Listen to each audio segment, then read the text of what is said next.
नमस्कार बच्चों, यह बीए फाइनल का दूसरा पाठ धर्मवीर भारती की कविता फूल मोमबत्तियां और सपने। कविता का सार इस प्रकार है। फूल मोमबत्तियां और सपने धर्मवीर भारती की महत्वपूर्ण कविता। इस कविता के माध्यम से कवि स्पष्ट करना चाहता है मनुष्य का जीवन प्रति क्षण परिवर्तित होता रहता है।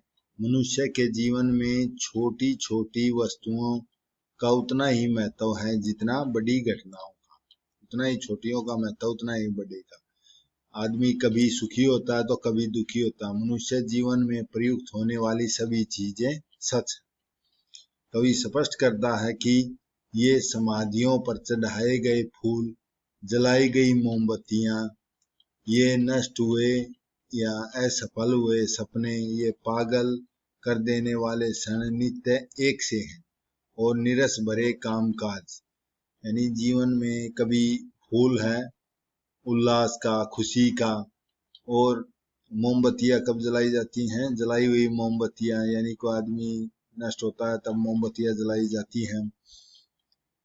और असफलता और निराशा के क्षण ये जीवन के सत्य हैं और जीवन को नीरस बना देने वाले डेली कामकाज और वही दफ्तरों, वही फाइल और वही उकसाया हुआ मन, यानी कि बेचैन मन, वही भत्ते, वेतन माने जो तनख्वाह पर वेतन वगैरह मिलता है, बातें, चिंता से सभी जीवन के सत्य हैं। यानी कि ये चीजें जीवन में क्या है? सभी हैं। चाहे राह भटके लोगों का दुख हो या चांदनी रात में आंसू बहाती आंखें हो, चाहे बच्चों की दूध यानी कि दूध के दांतों दिखते हैं हंसी हो, या फिर मन की लहरों पर तैरता हुआ कफन हो, यानी कि दुख के क्षण हो या सुख के हो, ये सब सत्य हैं। ये सभी दुख तो जीवन के सत्य हैं। ये जो जीवन में दुख भी आते हैं, सुख भी आते हैं, वे सत्य हैं। किंतु यह जीवन इतना विशाल है कि इसमें सारे दुख, सारे सुख एक साथ समा जाते हैं। इसलिए हरे जीवन में निराशा होने वालों, सोचो यह दर्द सिर्फ तुम्हारा ही दर्द नहीं है। सभी ने जीवन में प्यार पाया है, सभी के जीवन में प्यार आता है, सभी के जीवन में प्यार खोया भी है। सभी जीवन को भार समझते हैं फिर भी जीते रहते हैं। यानी कि जीवन को मुश्किल भार समझते हैं और फिर भी उसको जीना पड़ता है। जब यह दर्द कुछ और गहरा हो जाता है तो निश्चय ही यह सुख बदल जाता है, सुख में बदल जाता है। फिर जीवन में नए अर्थ समझने आने लगते हैं। जीवन रूपी वीणा तार बजने लगता है, यानी कि जीवन में खुशी आती है। फूल, मोमबत्तियां, टूटे सपने अस्थिरता का प्रतीक है, में एक लय लगने लगती है। तब यह दर्द, निरस्ता, एक रास्ता आदि के विराट रूप में बदल जाती है। यानी कि जो दुख कष्ट थे वे सुख में बदल जाते हैं। निराशा में भी एक शक्ति का संचार होता है। इसीलिए मेजों के कोनों पर माथा रखकर रोने वालों को जीवन के प्रत्येक दर्द में नए अर्थ ग्रहण करना चाहिए, यानी खुशी के साथ जीवन व्यतीत करना चाहिए। कवि यहाँ कह रहा है। प्रस्तुत पंक्तियां हमारी समकालीन हिंदी कविता में संकलित फूल, मोमबत्तियां, सपने, इसके रचयिता धर्मवीर भारती हैं। इसमें आज का मनुष्य के जीवन प्रति क्षण परिवर्तित होता जा रहा है और उसमें उन छोटी छोटी वस्तुओं का उतना ही महत्व है जितना बड़ी बड़ी घटनाओं का। जीवन में प्रयुक्त होने वाली घटना सभी चीजें सच है। इन पंक्तियों में कवि कह रहा है यह फूल, मोमबत्तियां और टूटे हुए सपने। फूल का अर्थ यहाँ पर है आशा के फूल, जीवन में खुशी और उल्लास के फूल का प्रतीक है। मोमबत्तियां जीवन में थोड़ा सा प्रकाश देने वाली खुशियां का रूप में है। टूटे हुए सपने यानी जीवन की अस्थिरता, यानी मनुष्य की कोई आशा खत्म हो जाए तो उसके टूटे हुए सपने, ये पागल सन, यानी कि जीवन में कभी खुशी, कभी आशाएं, कभी निराशाएं, के साथ पागलपन रूपी ये हमारे क्षण माने पल पल आते रहते हैं। यहाँ क्षण का अर्थ है पल। यह काम काज दफ्तर फाइल और उचाट सा जीवन। उचाट क्या है? बेचैन, जीवन को बेचैन कर देता है। मनुष्य जिस दफ्तर में काम करता है उस दफ्तर का कामकाज, उस दफ्तर का कामकाज, फाइलें, सभी कार्य, इतना ही नहीं दफ्तर में काम करने वाले बाबू लोगों का जीवन, बाबू लोगों का जीवन क्या उचाट या बेचैन हो जाता है, बेचैन हो जाता है।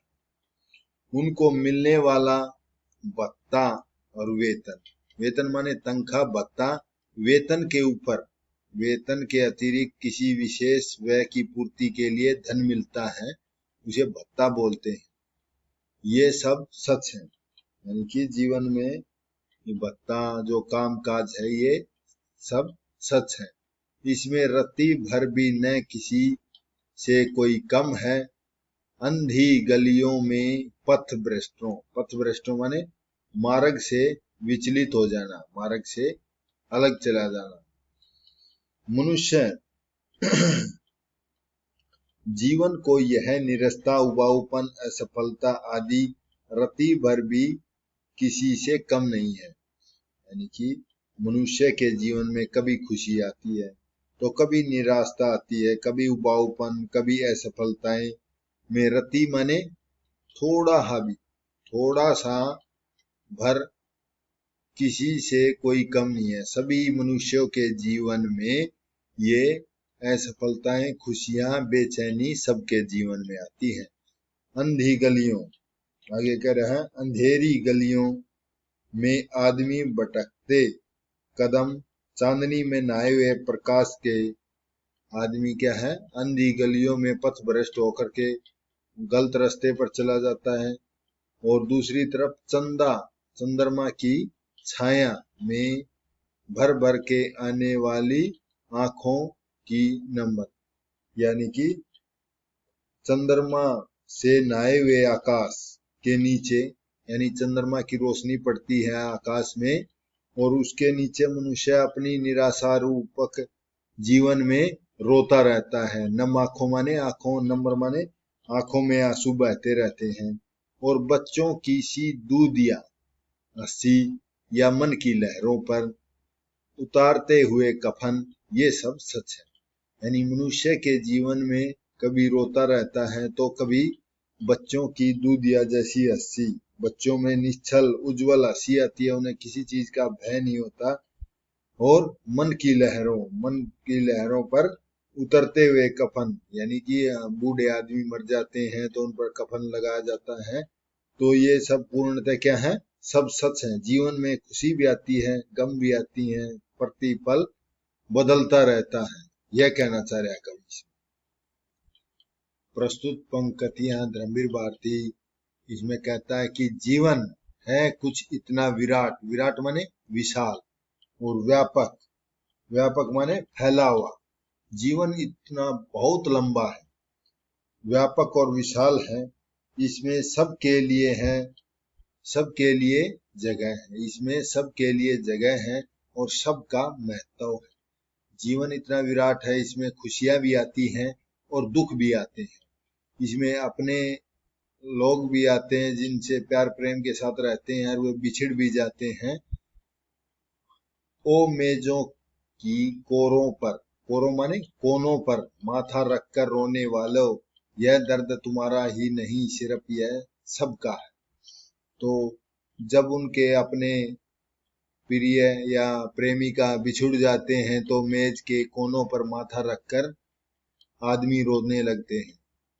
तो यहाँ कवि कहता है कि यह दर्द सिर्फ तुम्हारा नहीं है, यह दर्द पूरी दुनिया का, सबका है। हर व्यक्ति के जीवन में सुख दुख दोनों आते हैं। सब ने पाया है प्यार, सब ने, किसी ने अपने प्रेमिका से प्यार पाया, किसी ने अपने परिवार से प्यार पाया है।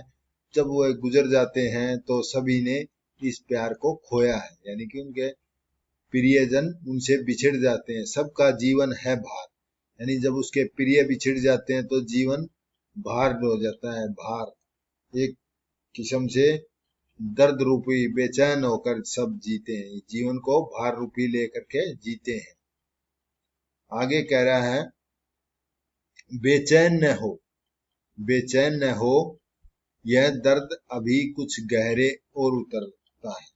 यानी ये जीवन में बेचैन, कवि कह रहा है हमें बेचैन नहीं रहना चाहिए, हमें धैर्य से काम लेना चाहिए, और यह दर्द सभी अभी कुछ और गहरे उतरता जाता है, हमारे प्रत्येक क्षण बढ़ता ही जाता है। इस दर्द को लेकर हम और गहरे उतरते हैं तो फिर एक ज्योति मिल जाती है। जीवन में और गहरा उतरते समय आशा की एक ज्योति, आशा की एक ज्योति हमारे को नजर आती है, जिससे हम फिर से नए अर्थ खुलते हैं, जीवन की नई दिशा दिखाई पड़ती है और आशा के साथ हम जीने लगते हैं। प्रस्तुत पंक्तियां सहज सरल खड़ी बोली में है, यथार्थवादी प्रवृत्ति का वर्णन किया गया है, प्रसाद गुण है, अनुप्रास अलंकार का प्रयोग है, वर्णात्मक शैली में किया गया है। इन प्रस्तुत पंक्तियों में कवि कह रहा है कि वे सभी तार बन जाते हैं, कोई अनजान उंगलियां उन पर तैर तैर सब में संगीत जगा देती है, अपने अपने गुथ जाते हैं ये सब मीठी लय में। यहाँ कवि कहना चाह रहा है कि जब व्यक्ति अपने जीवन में निराश होता है तब आशा की एक तार खींच जाती है। जीवन में क्या एक आशा की तार खींच जाती है। कोई अपनी अनजान उंगलियां रूपी अनजान उंगलियों से उन पर तारों के ऊपर आशा की तैर तैर जाती है। आशा जीवन में संगीत जगा देती है, तैर तैर माने संगीत, सब में संगीत जगा देती है, अपने अपने अपने गुथ जाते हैं ये सब एक मीठी लय। निराशा के अंधकार से निकलकर जब वे आशा रूपी उंगलियां उन तारों पर तैरती है तो जीवन में संगीत एक नई आशा जगा देती है, अपने आप गुथ जाते हैं सब एक मीठी लय में। सभी उस अंधकार से निकलकर नए आशा रूपी प्रकाश में आ जाते हैं। जिस प्रकार कोई किसी परिवार में समस्त परिवार गुजर जाए, कोई बुढ़िया अपना पोता पर आशा ही लगाकर पूरा जीवन गुजार देती है कि यही मेरा पोता सहारा बनेगा, तो वह उसकी आशा के कारण ही नया जीवन में संगीत भर देती है। यह कामकाज, यह क्या है? कामकाज जीवन में जो कामकाज होता है, संघर्ष, मेहनत होती है, कड़वी बातें होती हैं, सभी परिवर्तित हो जाते हैं।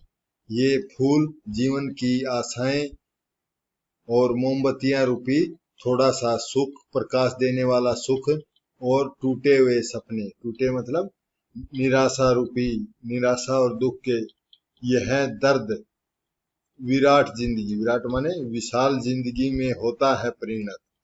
यानी कि जो हमारे दुख और हमारी बहुत बड़ी जिंदगी में आशा की किरण के रूप में फैल जाते हैं। तुम्हें निराशा फिर तुम पाओगे ताकत, उन उंगलियों के आगे कर दो माथा नत। यानी कि इस निराशा रूपी जीवन में, इस टूटे हुए जीवन में तुम आशा का संचार करने के आगे, आशा का संचार करने के लिए माथा को नत कर दो। नत माने झुक जाना। जिनके छू लेने से फूल सितारे बन जाएंगे मन के छाले, और ऐसा करने में समर्थ हो जाते हैं तुम्हारे मन के छाले। मन में जो घृणा, ईर्ष्या, दुख भरा हुआ है वे सब दूर हो जाएंगे, और वो मेजों के कोरों पर माथा रखकर रोने वाले हर दर्द को नया अर्थ तक जाने दो। यानी कि मेजों के कोनों पर रखकर, माथा रखकर रोने वालों, यानी कि तुम्हारा एक ये दर्द है, नए अर्थ यानी नए जीवन, नई जिंदगी को नया अर्थ मिल जाता है, अर्थात उनकी जिंदगी में दिशा ही बदल जाती है, नया अर्थ मिल जाता है। एक जीने का ढंग मिल जाता है। यही आशावादी स्वर कह रहा है कवि।